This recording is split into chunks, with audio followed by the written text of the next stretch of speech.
what it said in Sirach 2 and 6 say, they that love the Lord will seek that which is well pleasing unto him. You know, that should be the motivation to seek which is well pleasing unto him alone, man. You know, the kingdom of heaven, man. You know, where you don't have to suffer no headaches no more, man. Toothaches, you know, back problems, knee problems, you know, deal with an unclean woman, you know, worry about sexual diseases and shit, you know. You ain't gonna, these are the things that we for the leather. These are the things that we're looking forward to, man. That we want. Hey, still got your picture on? Matthew chapter 6, verse 33, it says, but seek ye first the kingdom of the Most High and his righteousness, and all these things shall be added unto you. Right, and that's, as you can see, as brothers is talking about, that's what we're seeking, man. We're seeking the kingdom first, man. You know, and everything else is following it, man. You know, our eyes are set here, man. You know, all the other shit is just other shit. You know? Temporary. This is 2 Ezra chapter 2, verse 13. Go, and ye shall receive. Pray for a few days unto you, that they may be shortened. The kingdom is already prepared for you. Watch. 2 Ezra 2 and 13. Go, and ye shall receive. Pray for a few days unto you, that they may be shortened. The kingdom is already prepared for you. Watch. Hey, bro. Since we've been in this truth, brothers say, hey, we ain't got that long. I remember my first year, there was no way we were making it this long. To me, you know, I didn't know. You know, the brothers, our eyes is on the kingdom, man. You know, that's why you always say, hey, we ain't got, and we really don't know. We really don't. Remember, one day to the Lord is like 1,000 years. You know, so we don't have that much longer. You know, this is second. If I may add, you know, for those that may be in disbelief of that, you know, you gotta remember that, oh man, the Lord's word is a promise, man. Everything that the Lord said He's going to do, He did. If He didn't do it already, it's only a short amount of time that separate us from that prophecy. You know, it's not that if, like, you know, the words of the Lord is not true. You know, that the kingdom of heaven is not real. The only thing that separates us from the kingdom of heaven to the point we at now is just time. You know, it's already prepared. That's why Ezra said, just watch, man. You know? This is 2 Peter 3 and 8. It says, but beloved, be not ignorant of this one thing, that one day is with the Lord as 1,000 years, and 1,000 years as one day. The Lord is not slack concerning His promise. That's the point right there. The Lord is not slack concerning His promise. And He promised that He's going to liberate His children. He promised that He's going to deliver us. He promised that there's a kingdom coming for the righteous, the ones that turn from their transgression. He's not slack concerning it. All right? So no matter how much longer we got to be out here, as long as the Lord commands us to come out here, we'll be here, man. Through the spirit power and how about you outside, Lord's will. Yeah, if you go through Hebrews, the 11th chapter, it talks about men that didn't even see the kingdom, you know, but they still sacrificed their life. Moses, for example, he rather suffer with his people than enjoy sin for a season, man. And he still did. So how much more us? We're gonna actually get the kingdom, man, in this life. Because Moses, he didn't see the promise. You know, he still believed it. Same thing with what's that? What was it, Jonah? You know, he didn't see the destruction of Nineveh. Yeah, he still prophesied. He actually gonna see the kingdom of heaven established. Moses was he of that vessel, right?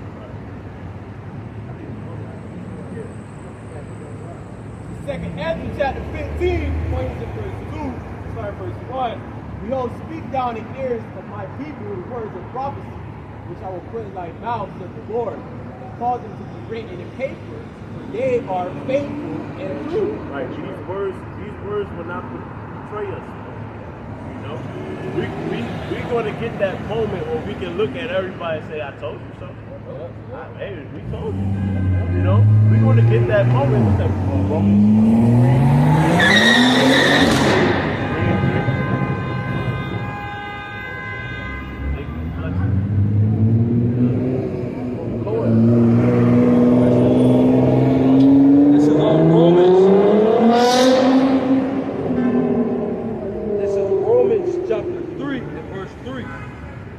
if some did not believe? Shall their unbelief make the faith of the Heavenly Father without effect? God forbid. Yea, let the Most High be true, for every man a liar, as it is written, that thou mightest be justified in thy sayings, and mightest overcome when thou art judged. Right. It says that thou may be justified in thy sayings and mightest overcome.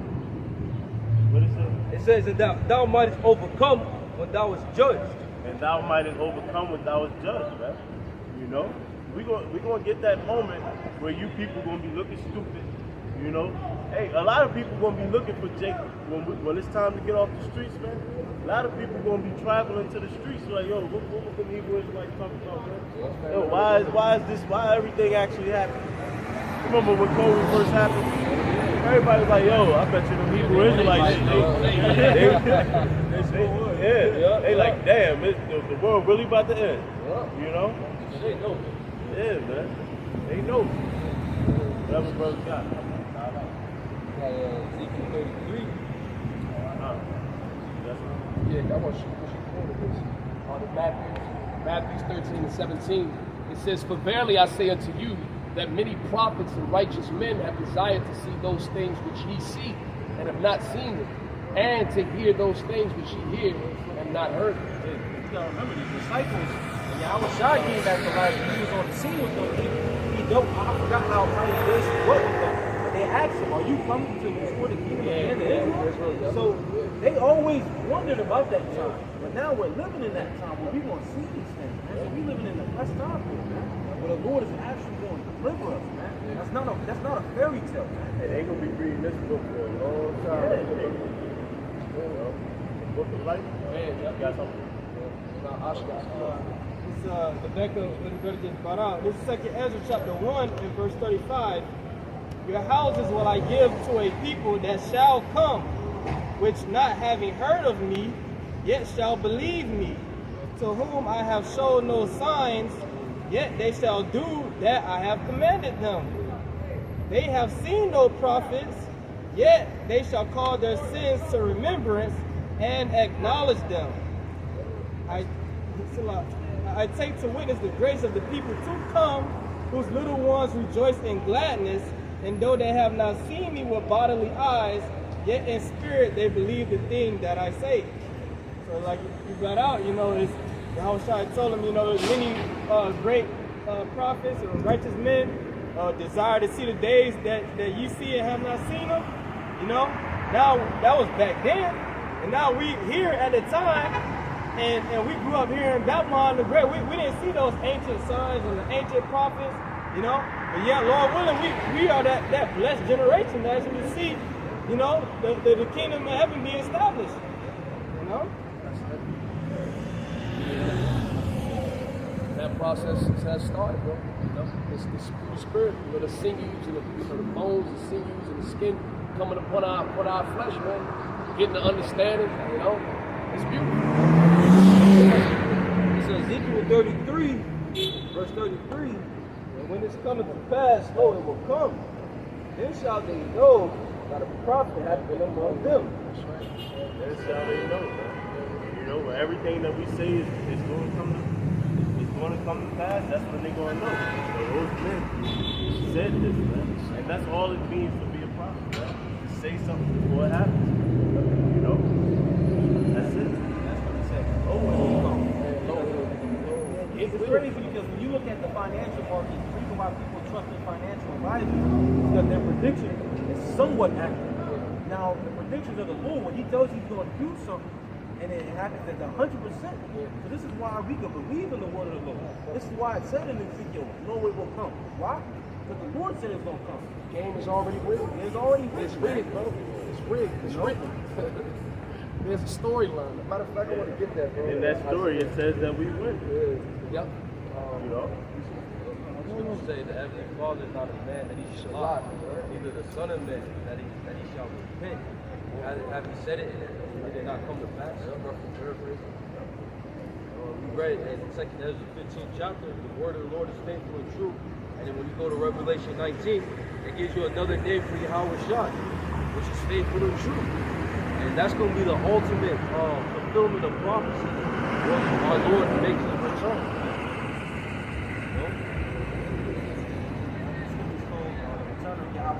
End of our faith. Yep. There's no doubt. That's the end of the chapter of faith. You see the Lord in the sky, beaming up the left. You know?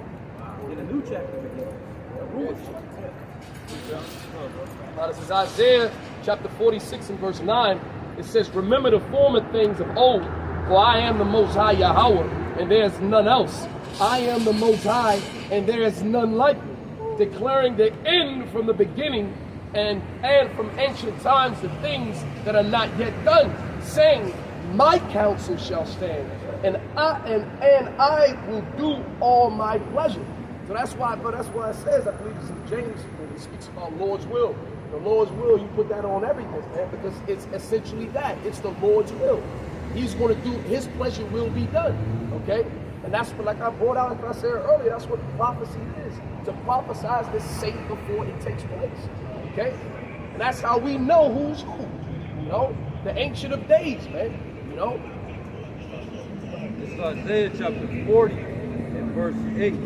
It says, the grass withereth, the flower fadeth, but the word of our power shall stand forever. So everything written in this book is going to stand. It's going to come to pass. Those words are faithful and true, like the scripture you just brought out, man. We stand on that, man.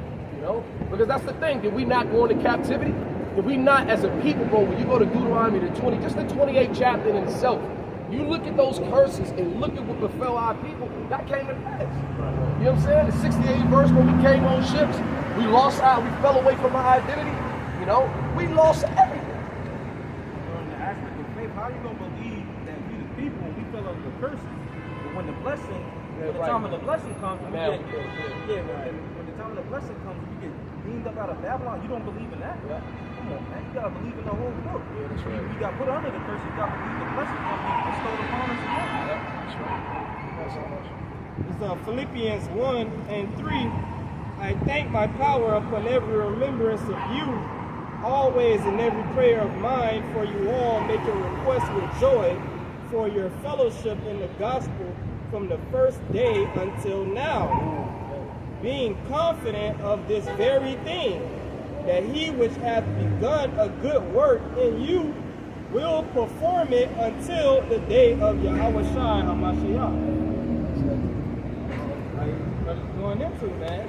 Lord willing, he's going to be carried all the way through. You got to believe that. It said, be confident of this very thing. You know? He which begun this good work in you will perform it. Like it says in Hebrews 12, I believe, the author and finisher of our faith. You know? This is Isaiah chapter 34 and verse 16. Seek ye out of the book of the Lord and read. No one of these shall fail. None shall want her mate. For my mouth it hath commanded, and his spirit it hath gathered. That's something with Matthew, the 5th chapter. The Lord said, no jot or tittle shall pass get it, about the shop. So all these things be fulfilled. Like the brothers quoted, man, the Lord is not mocked, man. No, he's not going to speak on something or say something's going to happen and it not happen. No, but we're living in an unfaithful, wicked, and adulterous ass generation. So of course they're not going to believe it. No. This is Matthew chapter 5 verse 17. It says, think not that I am come to destroy the law or the prophets. I'm not come to destroy, but to fulfill. For verily I say unto you, till heaven and earth pass, one jot or one tittle shall in no wise pass from the law till all be fulfilled. That's right, man. So everything that pertains in the law and in the major and the minor prophets, man. Everything that they spoke, the Lord put the Spirit on them, the visions that they saw, and that's another thing, visions. You know, your young man should dream dreams, your old man should. Bro, brothers have plenty of visions, bro. Seeing the Lord, seeing the day of the Lord, seeing the Jacob's trouble, man. Seeing pictures, seeing visions of the kingdom, man. Seeing brothers, you know, in a beautiful state, man, in a beautiful case, you know. So that plus everything else we got, but we hang everything on that, man. You know? And that's essentially what faith is. The substance of things hoped for, the evidence of things not seen, man. You know, by it the elders obtain a good report. So that's why we can always go back to do you agree with the text? Do you agree with the text? Because if it's not coming out of here, it's built upon unsure foundation, man. You know? And our foundation, what foundation are we building upon? Yahweh Shai, man. You know, that chief cornerstone, man. That chief cornerstone, man. That's keeping us afloat. That's how.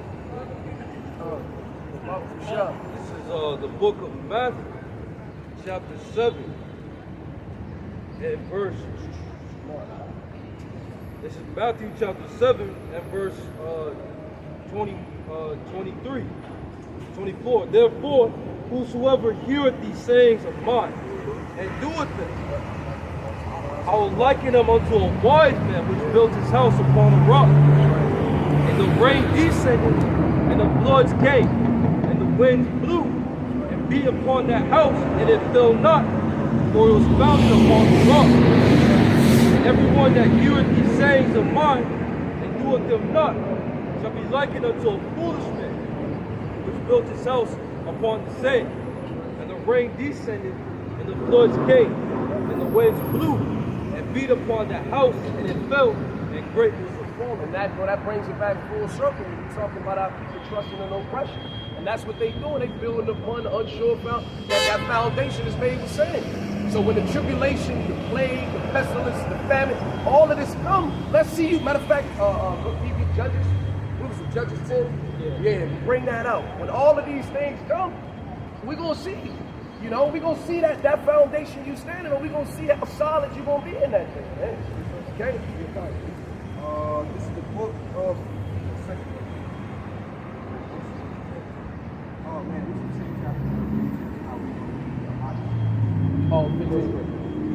Okay, verse 1. I read right over. This is the book of 1 Corinthians chapter 15, verse 58. It says, therefore, my beloved brethren, be ye steadfast, unmovable, always abounding in the work of the Lord, for as much as ye know that your labor is not in vain in the Lord. And the reason why I brought that out, because that foundation that's not into a rock, that's what your faith is supposed to be like, man.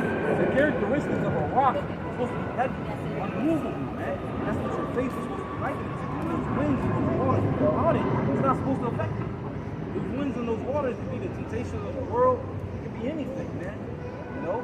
It's not supposed to hinder your faith. It's crazy how the Lord would describe these physical elements and basically equate a spiritual message inside of it, man.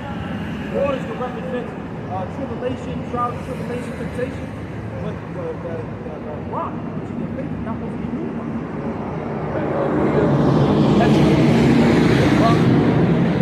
We need, hey, look, man, we need that sound faith, and if you lack it, you pray for it, man.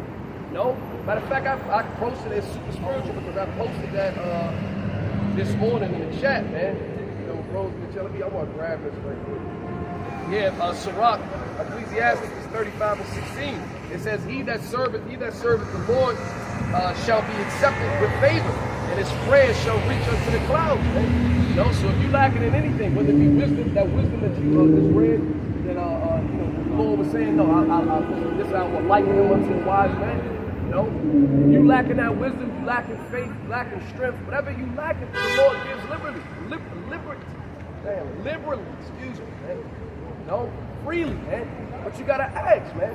You know, and on top of that, bro, you gotta be doing your part as well. All right. Just to back you up, brother. This is Sirach chapter 6, verse 37. Let thy mind be upon the ordinances of the Lord, and meditate continually in his commandments. He shall establish thine heart, and give thee wisdom at thine own desires. You gotta believe that, man. You definitely gotta believe it. Because when we coming into these times, that's why it says to meditate on these ordinances, man. It's not for nothing the Lord is like telling us to, hey, look, get it right now, man.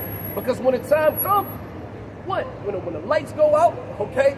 When these shops are closed down, okay? The windows darkened, as we spoken about in Ecclesiastes, all right? Matter of fact, get that, bro. Created the days of our youth. Okay, when all these things happen, when they come to pass, what? We're going to be fortified, man.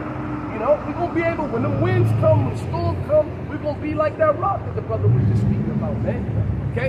And that's why you got to hit it hard now. That's why you got to get it while it's hot. All right? Go ahead. I was just thinking, because we just read Sirach 6, and the Lord said what? He's going to establish thy heart. Yeah. Essentially, he's going to build up your mind. He's going to fortify your mind, giving the strength and the substance that it needs in order to go through anything, man. That's why the scripture says wisdom and knowledge shall be the stability of thy time.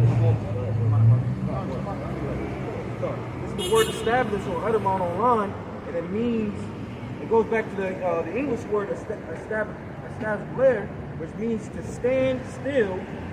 It says to establish, to set up, to erect, to build, you know, stable. Yeah, to erect or to build. And that's what edification means, to edify, to build up. You know, and through teaching, of course you get these words by the hearing of, what is that, James 1:21, brought that out. But hearing this, and of course accompanied with the baptism that the Lord brings, you know, through spirit and through fire, through all these, you know, the minor tribulations and trials that we go through. It's like I mentioned, it's character development, man. It's building your spirit. We watch, you know, Jake watched these movies, these action hero movies, these animes and all that, man. And you watch and you look at these characters, they start off weak, but by the end of it, bro, they running shit, man. You know, they were able to get to a level where, okay, yeah, we able to do things, brother. This is Jeremiah chapter 51 and verse 19. The portion of Jacob is not like this, for he is the former of all things. And Israel is the rod of his inheritance. The Lord of hosts is his name. That's right, bro. The Lord of hosts is his name. We are the Lord's inheritance, man. We belong unto the Lord, man. You know? And what a beautiful and what a blessing it is to have them, man. So we do not take this, what we have right now, for granted, man. Okay? Because this, as you can see, it's blossoming. It's blossoming, man. And it's going to continue to blossom, man. You know? So, you know, brothers, we close the precepts, you know, with that. Of course, man, we give infinite praises to our power, man. Power by Hashem, Yahushai, by Hashem, Kakudash. Of course, double honors to the apostles and elders of Great Millstone, and a sincere peace and salutations, man, to the elect, man. You know, shalom. Shalom.